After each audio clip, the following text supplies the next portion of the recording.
What's up, everybody? It's the Bird, and we have some new heroes coming on Monday. Here, real quick, to just give first impressions, ideas, and rundown of who they are, what's going on, what they're worth. So, first character here is Sakura with cat ears, in traditional Hoshiden garb, I assume. And okay, so let's talk about hers. It's kind of weird to say this, but sort of my instincts looking at this trailer were that Sakura might actually be the best character on it, even though she's a dagger user, which traditionally makes her somewhat irrelevant in the meta. But here are my thoughts on that. It's really obvious what her usage is. She's strictly like a hard counter to magic users, especially Reinhardt. That's what she's got going on with Guard to protect against Quick Impulse Moonbow on him. She's got Warding Stance to add to her resistance. She's got Glacies, which implies that she has a pretty big resistance stat to begin with, and she has her weapon, which is super effective against any tome using enemy. So all this is like, I'm assuming her stat line will be designed around surviving an attack from like buffed Reinhardt and hitting back and killing him in one round. Like, if we don't know her stats at all, I think we can assume that's probably what's going on. And other than that, she's going to be a pretty good counter against a lot of other mages too. Like, hopefully she'll be able to take Blade Tome horses and flyers and handle just the Ninos and Daltheas of Arena and wherever else you might encounter them. Something that I think is really interesting is that she has 5 skills here, which, if I'm correct, we've only really seen before with 3 characters, and that was Brave Lyn, Brave Ike, and Sigurd, and all 3 of those characters also had slight buffs to their BST, I believe, like above what they would be expected to have at least. Sigurd had infantry BST despite being a horse unit. Ike had a little bit higher BST, and Lyn had a little bit higher BST than you'd expect based on sort of normal conventions by intelligent systems. So I'm kind of wondering if Sakura is going to get that same treatment, especially with Ira having just come out. Like, I feel like they kind of gave Ira some buffs to her stats and made her skills really good because infantry swords without distant counter built into their weapon were just kind of irrelevant. There wasn't really any one that was really that useful or really had any reason to be used over Ryoma and Ike. So I think they made Ira so strong to sort of make another sword unit relevant. And now I think they might be doing that with Sakura because, I mean, even if they brought like dagger users' stats up on par to non-ranged infantry units, like, their weapon might is so weak, it might still not matter that much. Like, I don't think that they would overtake the meta or anything. You could certainly buff their stats a little bit and not even have them become relevant. So I wouldn't be surprised if we saw Sakura getting a little extra stat here and there. Like, just my thought. There's no way to know until the data mine comes out or the banner comes out. So we'll just see what happens with that, but it's something to think about. And I mean, basically, she seems very usable out of the box. Like, especially with Dagger Valor, you can build her however you want pretty easily, but I feel like the stats she comes with are kind of what she's going to want, unless it turns out that because of her stat spread, there's a particular threat that she's going to want a Tome Breaker for or something. I'm pretty interested to see what her stats end up looking like, and it's also worth considering that her weapon is inheritable, so if her stats aren't good, you can slap it on Felicia, but it does seem to me like she's sort of trying to replace sort of Felicia and Kagero by having clearly an anti-mage build and a super effective weapon that actually has higher might than Poison Dagger, I believe. It doesn't cover as many units in the game, but it kind of covers more relevant ones in situations where you'd want an anti-mage unit, so I think Sakura is going to be good. We're going to have to wait and see the stats, but she definitely has a lot of potential, and she comes built awesomely. If she has a stat spread that can make her relevant enough to one-shot things on the return, yeah, we'll see. Hopefully she comes through. That's all there really is to say. So here we see her in battle, and I believe that they don't show fully leveled up units here. So she does 36, which is adding 21 to the listed attack. So that means she's getting 21 attack from Glacies. So 21 is 80% of her non-fully leveled resistance stat. So we add 1/4 of that, and we get like 26, which is not really something to shake a stick at anyway. And if it goes higher than that, I think we're looking at least 30 resistance on her. Just a guess. She might be fully leveled up. There's not a way to know, but it looks like her resistance stat is going to be pretty good, and that's all we can tell from this. Alright, so our next character here is Jacob, who I was very surprised to see. I have to say I'm a little upset that our first bow armor is Jacob, who's not really known for being a bow user or an armor unit. But I was kind of hoping our first bow armor would be like Wolf or Sedgar, even though I guess they're not really canonically armor units. I think that a lot of us used them as such in Shadow Dragon, so it would have just... they're the iconic bow armors to me in the series, but that might just not be... that might not be that meaningful, so it's not really a relevant criticism here. Interested to see him as a bow armor. I think Bracing Blow is an interesting skill. I don't know if he's the best character for it, because I really need to see this character in action and think about them a lot, because the weapon is pretty good.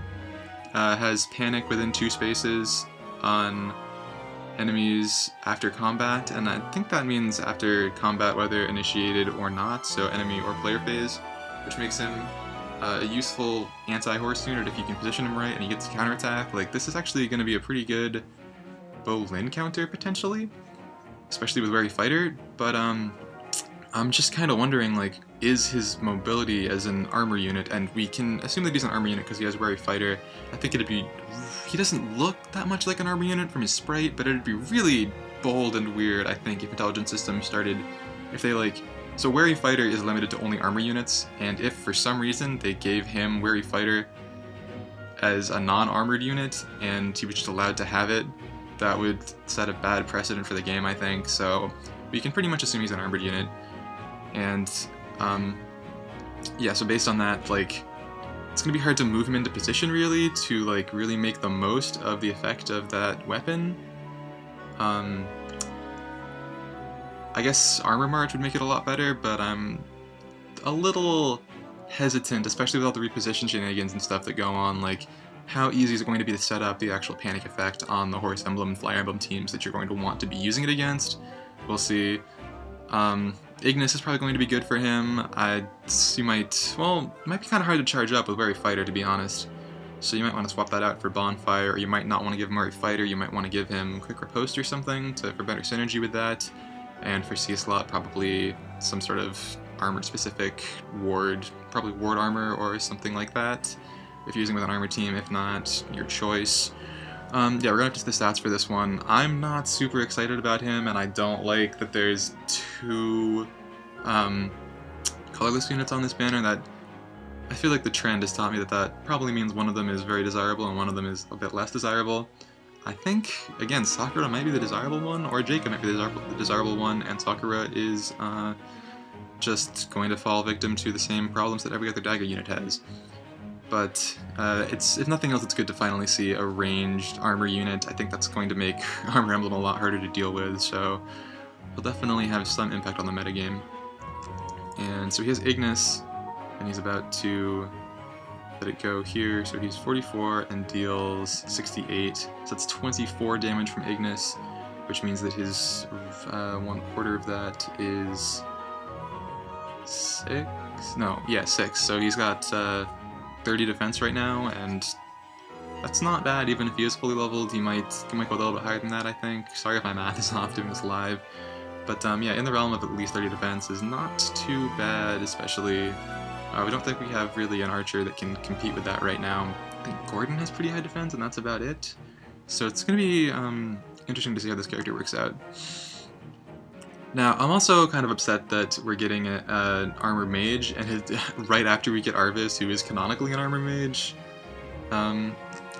But, you know, I can't complain too much. Anyway, he has the same sort of, basically the same weapon going on, but as a tome instead. It also has the panic effect, so there's not much to say about this, except that he comes with Armor March, so it will be a bit easier to set up. And I'm really interested to see Henry's stat spread, because an Armored Mage is not something we have a precedent for, so is he going to have high defense, low resistance, or what?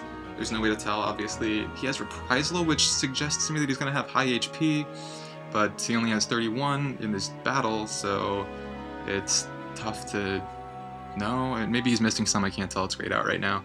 But anyway, so he has Armored March, which is cool. For some reason, I'm still drawn to Amelia over him, but I think it's just because I prefer her as a character. Definitely Armor March on a 2-range unit does seem much more useful and would really do a lot for Armor Emblem. So this is definitely a banner that's buffing Armor Emblem considerably. Reprisal is probably not going to be the best skill on him. I'm assuming he'll have at least one monstrous defensive stat, so Iceberg, Bonfire, Glacies, Ignis are probably going to be his best bets, and you might want to give him Quick Riposte or Weary Fighter or whatever else, depending on what his stat spread is.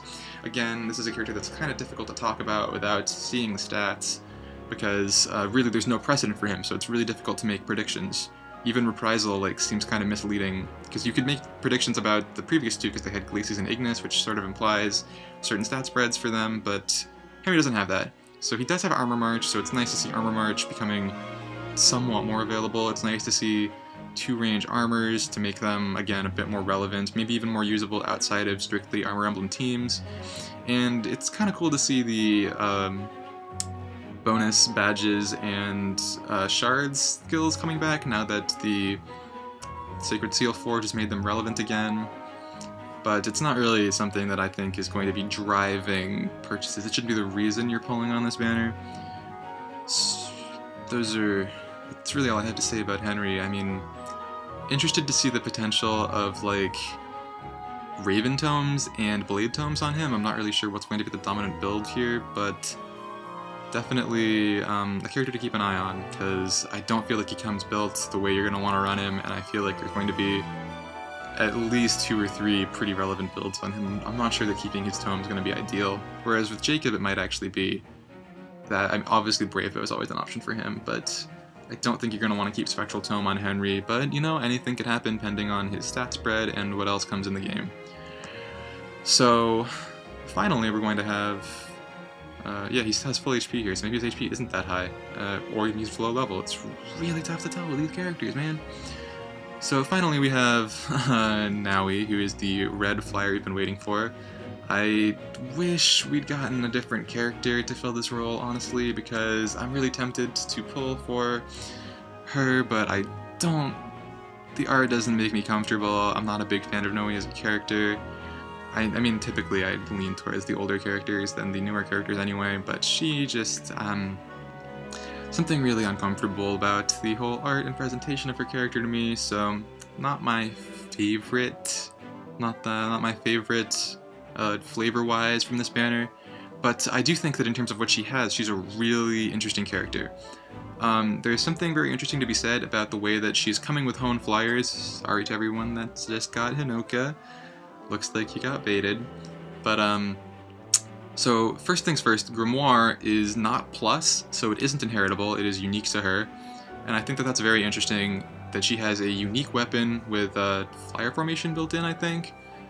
And so it's actually kind of worth using, and she has Hone Flyers, which is basically saying, don't actually put Router Blade on her, because, she is the Hone Flyers, so she's presumably not going to be getting the buffs from it if you're a free or cheap-to-play player, which I think a lot of us are. I am, and I'm assuming many other players are in that boat, so you don't have a lot of Hone Flyers going around. You can't really build her as a Blade Tome user, but she has this cool weapon anyway, and I think that the synergy between the Grimoire's ability to move adjacent to an ally and the attack res bond, giving her a stat bonus if she's adjacent to an ally, is really cool. I think that's going to be a lot of fun to play around with.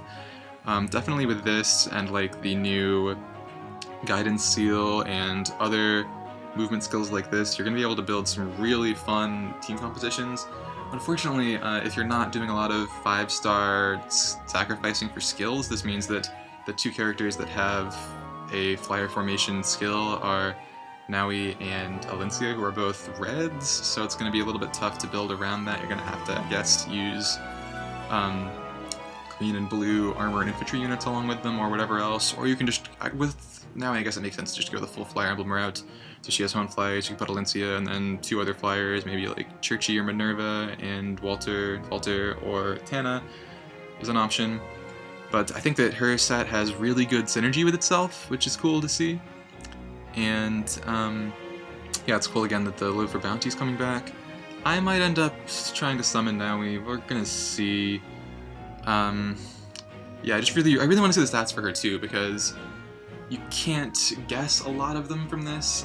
It seems like she's going to at least have a high attack stat, I'm getting, because she has this unique tome and she has something to buff her attack. She doesn't get a speed. If attack res bond was attack speed bond, she'd be an amazing unit, because then she wouldn't even really need to be. She'd have her own like built-in Hone Flyers on herself, plus give it to the rest of the team, which would be amazing. As it stands, it kind of makes her more of an anti-mage unit against specifically greens and maybe reds, when I feel like blue tomes are the bigger threat, so it's not the most useful default build she could have. But she is a flying mage, she's a flying 2-range unit, which we do not have a lot of. We've only had them on special banners, and I don't have any of them, and I'm trying to build a Fire Emblem team, so the fact that she has Hone Flyers and access to that 2-range is really tempting. Intuitively, my guesses are that the best units on this banner are probably Naui is a safe guess, and I'm just have a sense that it's going to be Sakura too, because they both have the 5 skills, so they might get really desirable stat spreads, maybe a little bit of stat bonus somewhere. There's no way to know until the data mine comes out, so please don't take my word as a reason to summon without checking it out. But I think it has to be considered, so they're my guesses for the best units on this banner.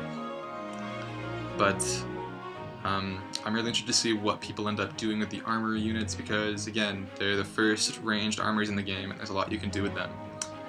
Basically, this actually does look like a pretty good banner. I haven't summoned on the spring or either of the summer banners, and I only did enough to get Inigo on the Performing Arts banner, so I'm not big on the seasonal banners, but this one might get me because these characters all do new things, and I'm sensing that we're at a point in the game where they're going to have desirable stat spreads. So my intuition is that it's going to be worth summoning for at least 1 or 2 of these. We'll see if I end up cracking and trying to get Performing Azura instead first. But those are my quick thoughts on the new banner. Let me know your thoughts in the comments, who you're going to summon for, who you want, what I missed, anything you have. Anyway, the bird, spread that MP3, thanks for watching, and I'll see you next time.